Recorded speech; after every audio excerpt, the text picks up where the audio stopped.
खबर पश्चिम बंगाल के मालदा से जुड़ी हुई, जहां गिरफ्तार हुआ चीनी नागरिक हान जुनवे क्या देश में बड़ा साइबर अटैक करने की तैयारी में था?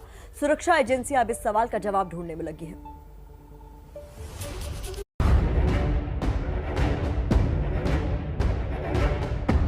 क्या भारत के खिलाफ बड़ी साजिश रच रहा था हान जुनवे?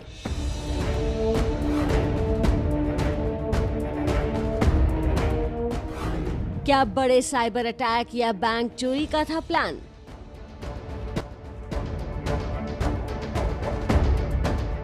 ये वो सारे सवाल हैं जिनके जवाब अब सुरक्षा एजेंसियां 10 जून को मालदा से गिरफ्तार चीनी नागरिक हान जुनवे से उगलवाना चाहती हैं।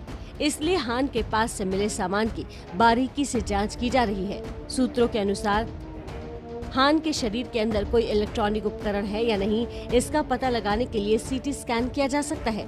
पुलिस के सूत्रों के अनुसार अभी तक हान के पास 3 फोन और 1 लैपटॉप बरामद हुआ है, जिसमें से 2 फोन का कोड ट्रैक किया जा सकता है। हालांकि 1 फोन और 1 लैपटॉप में अभी भी चीनी भाषा में लॉक लगा है, जिसे तोड़ना मुश्किल लग रहा है। यूपी एटीएस की 4 सदस्यीय टीम भी मालदा में हान से पूछताछ करने और केस का चार्ज लेने पहुंची। कुछ दिन पहले यूपी एटीएस ने ही हान के साथी जियांग और उसकी पत्नी के अवैध गतिविधियों में शामिल होने का खुलासा किया था।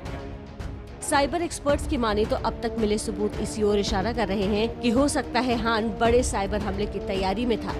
ऑब्वियसली ये अरेस्ट अगर हुआ, इतना सिम्स मिला है, इतना ट्रांजैक्शंस करता था ये बंदा, और ये इसके लिए ये इन लोगों ने इतना सिम्स कलेक्ट भी किया है जो चाइना में बैक कर रहा है। ये थोड़ा बहुत तो रिलेट कर रहा है कि ऑब्वियसली फाइनेंशियल फ्रॉड सी है अभी तक। हान की नागरिकता से जुड़े जानकारियों का मीडिया में खुलासा होने पर चीन ने आपत्ति जताई है। और इस पूरे मुद्दे पर, इस खबर पर लेटेस्ट अपडेट्स के साथ हमारे साथ जुड़ रही हैं हमारी सहयोगी मनोज्ञा लोईवाल। मनोज्ञा, ऐसी भी खबर है कि चीनी नागरिक के ठिकाने में कुछ महत्वपूर्ण विसंगतियां भी पाई गई हैं। वो विसंगतियां क्या है जिसकी पड़ताल जांच एजेंसियां कर रही हैं?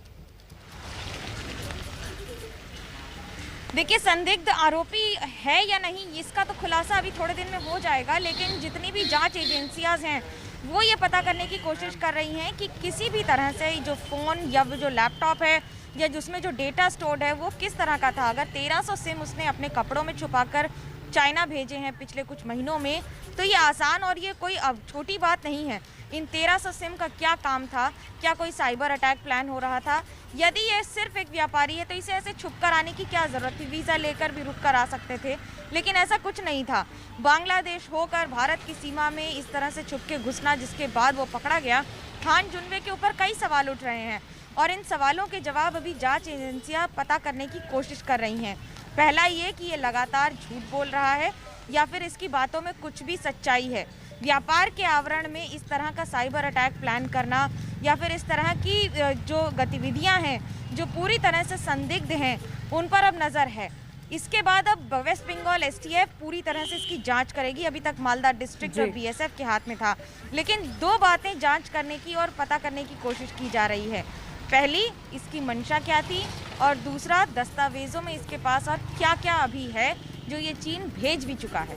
जी मनोज्ञा, खबर की जो आ रही है सामने, ये बात भी सामने आई कि हान जुनवे हुबई में चीनी सेना के स्कूल में शिक्षित है। इससे ये तो तय है कि उसके मंसूबे खतरनाक थे, लेकिन जो थ्योरी सामने आ रही है कि वो बड़े साइबर अटैक या बैंक चोरी की साजिश रच रहा था, इस थ्योरी में कितना दम दिखाई देता? देखिए, प्राथमिक तौर पर ये हर जांच एजेंसी कह रही है कि ये कोई छोटा मोटा व्यक्ति नहीं है। पहला, इसकी जो स्कूलिंग हुई है वो एक चीनी मिलिट्री स्कूल में हुई है, वो भी उस डिस्ट्रिक्ट में जिसका कैपिटल यानी हुबेई प्रदेश में, जिसका कैपिटल, जिसकी राजधानी वुहान है। ये वुहान शब्द अपने आप में घंटी बजा देता है। ये वही इलाका है, ये वही जगह है जहाँ से वायरस की शुरुआत हुई है, ये माना जाता है। और वहीं दूसरी ओर इस समय अगर ये व्यक्ति उसी प्रदेश का है और बंगाल के रास्ते भारत में घुसने की कोशिश कर रहा था, तो कोई सोची समझी साजिश ही हो सकती है।